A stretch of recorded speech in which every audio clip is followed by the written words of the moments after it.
Bonjour à tous, j'espère que vous allez bien. On se retrouve pour ce début du mois d'avril. Aujourd'hui, nous sommes lundi 31 mars et je vous fais la guidance astro du mois pour les signes astrologiques.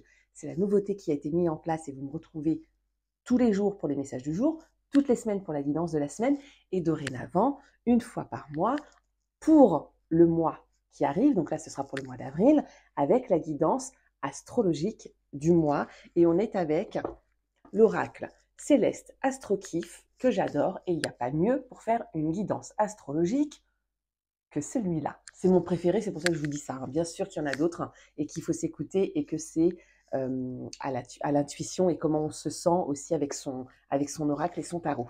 Voilà, ça c'est pour la guidance astro du mois, on est parti, mais avant ça, je voulais vous annoncer une petite nouvelle. C'est que pour cette guidance du mois, je vous fais par signe et les éléments. Donc les signes de feu, les signes d'air, les signes d'eau et les signes de terre. Et j'avais envie, pour ceux qui en auront besoin, pour ceux qui en auront envie, de vous accompagner un petit peu plus loin. Et vous allez pouvoir retrouver, je vous donnerai le lien, et vous allez pouvoir retrouver sur mon site internet, mais je vous donnerai le lien quelque part. Vous allez pouvoir retrouver votre guidance signe par signe. Voilà. Ça, c'est complètement gratuit, c'est offert, c'est cadeau.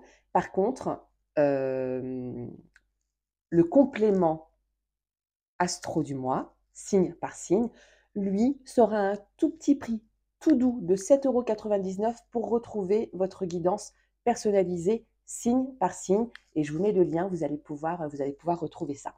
Voilà, ça c'est pour la nouveauté qui se met en place aujourd'hui avec le mois d'avril, avec le printemps. On y va, on regarde tout de suite ce qui se passe pour les signes de feu, bélier, sagittaire et lion. On regarde tout de suite ce qui se passe pour vous et on va d'abord tirer les énergies. Et bien voilà, ça commence déjà à sauter. Alors, on a les accomplissements, ok, avec la maison, ouais, avec la maison 10. Donc, les accomplissements, la carrière, la destinée. Donc, vraiment, ce qui est tourné vers les autres et ce que vous mettez en place dans votre quotidien, plutôt du niveau professionnel, je dirais. Les accomplissements de soi aussi, mais ça peut être des projets perso, mais plus du domaine quand même professionnel. Voilà. On a la planète Cérès, éduquer, la méthode, le dévouement, donc, et le ciel. Ça, c'est pour les signes de feu. Ok. Quel est votre complément? Quel est le signe ou l'énergie qui vous accompagne tout au long du mois? On va regarder ça tout de suite. Donc là, vraiment, les signes de feu, vous êtes dans quelque chose de l'ordre. Alors, on s'accomplit, on met des choses en place, on a des projets, c'est marrant, signe de feu, vous êtes dans le faire, vous êtes dans l'action, ça vous ressemble complètement, mais avec quelque chose de très bien pensé, quelque chose de très bien analysé. Vous analysez parfaitement la situation, vous avez l'éducation, la méthode, la technique presque, j'ai envie de dire. On a aussi le dévouement avec Cérès. La carte parle d'elle-même, vous voyez, on a vraiment cette femme avec la faucille là pour les moissons. On est typiquement dans le projet et la réalisation. Et pour ça, on est aidé du ciel. Mes signes de feu, vous êtes aidés du ciel. C'est plutôt un beau message. Donc, eh bien, écoutez, profitez de votre élément, le feu, pour rayonner, pour briller, pour y aller à fond, parce que ça fonctionne a priori. Et vous êtes accompagné, super. De l'équilibre, signe d'air, qui va venir vous compléter merveilleusement bien, qui va venir vous apporter cette petite justesse et ce petit équilibre qu'est la balance, qui parfois peut être un peu hésitante, la balance, mais ici, elle va venir vous équilibrer. Elle va, charmante, juste créative, la balance. Elle va venir vous équilibrer dans ce feu qui vous anime perpétuellement, les signes de feu, et parfois vous foncez sur tous les béliers sans réfléchir, et vous réfléchissez après, mais ça vous va tellement bien et vous y arrivez merveilleusement bien quand même. Mais ça va venir un petit peu vous équilibrer. Voilà, ça c'est pour les signes de feu. On regarde pour les signes d'air, les balances, les gémeaux et les verseaux, ces signes qui sont très libres dans leur façon d'être et qui ont besoin d'espace pour pouvoir être à l'aise dans leur vie, qui ont besoin d'être libres dans leur choix, dans leur mouvement. Allez hop, les deux premières cartes sont sorties. On regarde la troisième, ce que ça nous donne. Et on va regarder également quelle énergie ou quel signe vous accompagne. Tout bonnement, ça peut être ou l'énergie du signe ou une personne hein, de ce signe-là, vraiment. Et on est avec le lion, signe de feu. Pourquoi je ne suis pas étonnée? Puisque les lions sont accompagnés par des signes d'air. Forcément, les signes d'air, on trouve un bel équilibre là, je suis contente. Les signes d'air, hein, l'élément qui les complète, hein, c'est le feu. Donc, on vient trouver un lion, bien évidemment, qui va les aider à rayonner, qui va les aider dans leur communication, parce que c'est vrai que, par exemple, le Gémeaux est un très bon communicant. Généralement, les signes d'air sont de très bons communicants. Le Verseau peut-être un peu moins, qui est peut-être un petit peu plus introverti. La Balance qui souvent hésite, mais en tout cas le Gémeaux lui est un très bon communicant. Et ben le signe de feu va venir renforcer. Alors on va voir tout de suite cette énergie qui vous anime. Qu'est-ce qui vous anime les signes d'air? On a la maison 6, donc la santé, le travail, les habitudes, ce qui est votre quotidien et également du domaine de la santé. Qu'est-ce que vous mettez en place tous les jours? Ça me parle beaucoup parce que moi je suis Gémeaux et ça me parle beaucoup du coup cette petite guidance parce que vous allez voir. Alors vous allez voir, non, moi je comprends et vous voyez pour vous évidemment. Donc là c'est vraiment ce qui a trait à votre quotidien, ce que vous mettez en place tous les jours entre guillemets pour aller bien. Et on vous parle de la fin de quelque chose. Je pense que là vous mettez fin à une situation qui vous a embêté peut-être, qui vous a empêché d'être libre et d'avancer, mes signes d'air. Et vous êtes aussi avec l'élément eau. Donc, ça veut dire qu'il y a quelque chose vraiment qui est venu vous travailler au niveau de vos émotions. Les émotions, la sensibilité, les rêves. Peut-être que vous ne vous êtes pas assez écouté. Ou alors, à l'inverse, peut-être que vous vous êtes trop écouté. Vous étiez trop enfermé dans votre tête et dans vos émotions. Et là, vous passez à autre chose. Vous mettez fin à ça.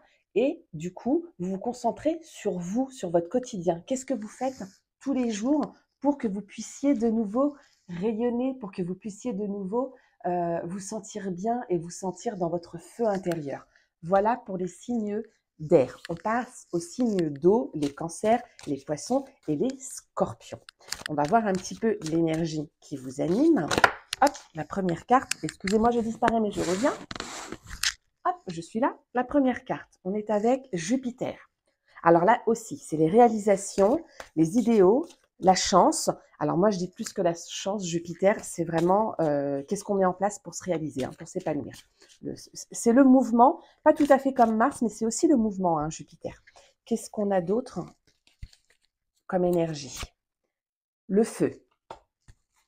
Pour les signes d'eau, le feu, alors ça vient peut-être, on va voir avec la troisième carte, mais ça vient peut-être vous dire que justement, attention, n'allez pas trop vite. Ça vient éteindre un petit peu euh, vos émotions comme ça qui sont souvent très... vous êtes parfois à fleur de peau, hein, les signes d'eau, pour certains, vous êtes très émotifs. Alors, évidemment, hein, on a toujours l'ascendant et le signe lunaire qui vient tempérer tout ça. Et en fonction de vos planètes et de votre jour de naissance, quand on fait un thème astral, bien évidemment que c'est bien plus compliqué que ça et que ça ne s'arrête pas. Ah oui, vous êtes un signe d'eau, vous êtes un signe d'air, vous êtes un signe de feu, un signe de terre. Bien évidemment, après qu'il y a des petites subtilités pour chacun et c'est pour ça que je vous invite à venir voir votre guidance signe par signe et puis vous compléterez avec votre ascendant. Donc là, on vient vous dire, les signes d'eau, on vient éteindre un petit peu comme ça, alors éteindre, parce que c'est le feu et que c'est pas euh, forcément votre élément, le feu. Vous venez éteindre le feu, voilà. Donc, vous, votre élément, c'est la terre, les signes d'eau. Donc, on vient vous dire, attention dans vos émotions. Peut-être pas partir justement tout feu, tout flamme. Et voilà, et ben, c'est ce que je vous dis, la phase de la pleine lune. Donc là, dans votre thème à vous, la pleine lune qui est de l'ordre de vraiment, on laisse derrière soi certaines choses et on se reconstruit derrière. C'est un petit peu ouais, c'est la fin d'un cycle. Hein. Pour les signes d'eau, j'ai vraiment l'impression que vous sortez d'une tempête émotionnelle un petit peu. Hein. Ça a été un petit peu compliqué pour vous ces derniers temps. Le mois dernier, peut-être, a été un petit peu compliqué pour vous. Je pense que l'arrivée du printemps et des beaux jours, forcément, les signes d'eau, ça va vous faire du bien. Donc, faites attention à vos émotions. Les signes d'eau, c'est le conseil qui vous est donné et vous êtes guidé par l'énergie ou par le signe. On va voir ça ensemble tout de suite. Gémeaux, signe d'air. Alors, c'est pas mal quand même, parce que ça va vous aider, les signes d'eau qui parfois vous pouvez être un petit peu introvertis, ça va venir vous aider dans votre communication, dans votre relation aux autres, parce que les Gémeaux, la plupart du temps, sont quand même des gens sociables. Ils peuvent être introvertis, hein, attention, mais quand ils sont en société, ils savent y faire. C'est des bons communicants. Voilà, on nous parle d'intelligence, d'habileté, le charme du Gémeaux dans le sens où la plupart du temps, les Gémeaux s'entendent facilement avec les autres. Voilà, ça c'est pour vous les signes d'eau. On regarde tout de suite. Donc faites attention à vos émotions et à pas partir comme ça dans les tours. On vient vous dire vraiment de terminer ce chapitre et de repartir sur quelque chose de beaucoup plus... Alors oui, c'est la carte du feu, mais de beaucoup plus doux, justement. Alors, un élément. Les signes de terre, les Verseaux, les Capricornes et les Vierges. Les signes de terre qui sont des gens très méthodiques, très rigoureux, ce sont des travailleurs. On est avec, écoutez, que des planètes. Pourquoi je ne suis pas surprise? Encore une fois, la réflexion. Le mouvement quand même, hein. Mars. Bon, j'ai envie de vous dire, ça ressemble aux signes de terre qui sont souvent, très souvent, en action. Ils sont dans le matériel, mais pas de la façon péjorative, matérialiste, dans le sens, la vénalité, c'est pas ça. C'est vraiment... Ils aiment ce sont des créateurs, hein. Ils aiment créer des choses, ils aiment avoir des projets, ils aiment être dans le mouvement. Et on nous parle aussi de Mercure, donc Mercure qui est aussi la planète de la communication, des échanges et des déplacements. Vous pouvez être amenés, les Capricornes, ça tombe bien, les Capricornes.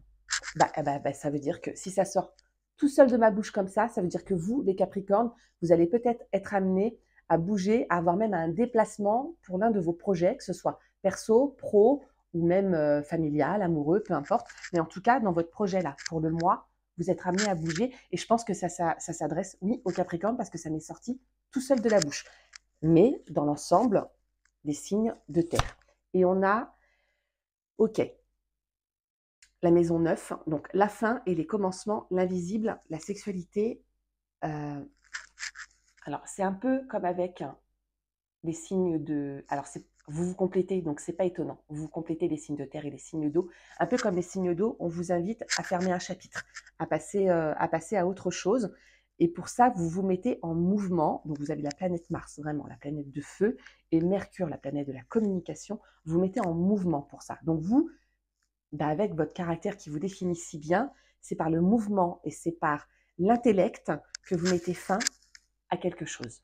Pour les signes de terre, mais encore plus particulièrement pour les signes du Capricorne.